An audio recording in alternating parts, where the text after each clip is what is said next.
In the dusty town of Zion Hill, there was a strange silence that hovered over the land.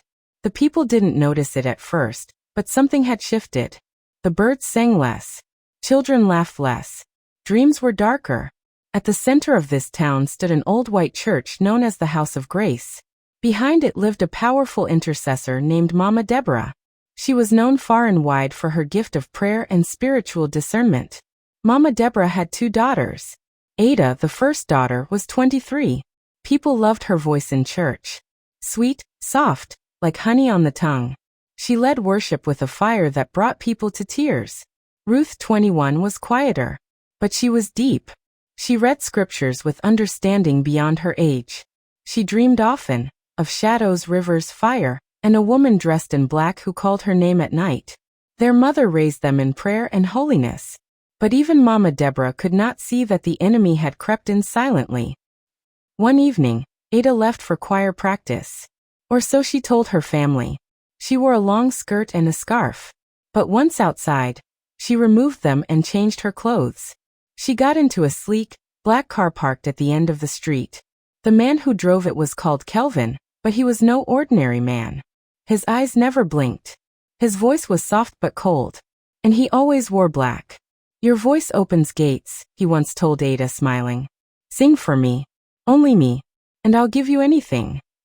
Ada laughed. She liked the power he made her feel. She liked the money, the perfume, the secret life.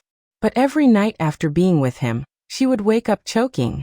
Her neck would feel tight, like an invisible rope was pulling her back into the darkness. Meanwhile, Ruth began to notice her own dreams changing. The woman in black no longer called her. She attacked her. "You will not speak," the woman said, "or your sister will die." Ruth woke up screaming. She ran to Mama Deborah's room shaking.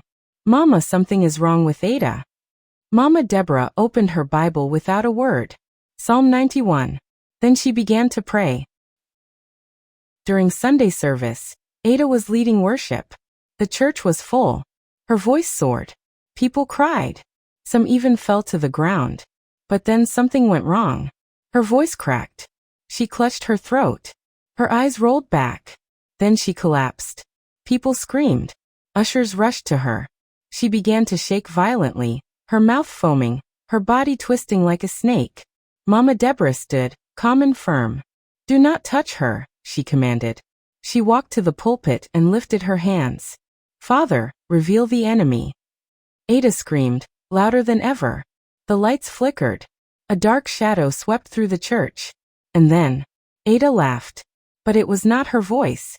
"You pray too much, woman," the demon inside her said. "This one belongs to me. She sang for me. She opened the door." Gasps filled the room. Mama Deborah did not shake. "You foul spirit, I close that door now. In the name of Jesus." The demon cried out, and Ada collapsed again, this time unconscious. After service, the church was quiet. Whispers filled the air. But Mama Deborah wasn't done. She called Ruth. "Tell me what you've been dreaming." Ruth sat across from her mother, tears in her eyes. "I saw a woman dressed in black. She calls my name. She says Ada will die if I speak. She comes in my sleep." "She's not just a dream," Mama Deborah said. "She's a monitoring spirit. An agent of darkness sent to silence you." "Why me?" "Because you carry light. And your voice carries power. You and your sister are different, but you are both weapons in God's hand. That's why hell is shaking." That night, they began 3 nights of fasting and prayer. The house became a battlefield. They removed every mirror, every gift Ada ever brought home. They anointed every door, every bed.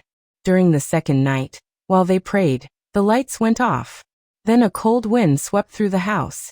Ruth began to cough. Ada screamed in her sleep. And the shadow of the woman in black appeared in the corner. But this time Mama Deborah was ready.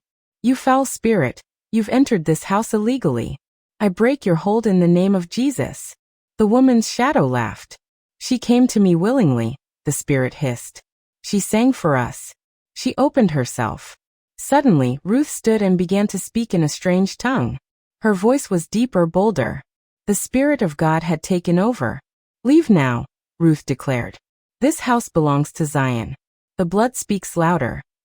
The shadow screamed and vanished. Ada woke up crying. I'm sorry, she whispered. They prayed till dawn.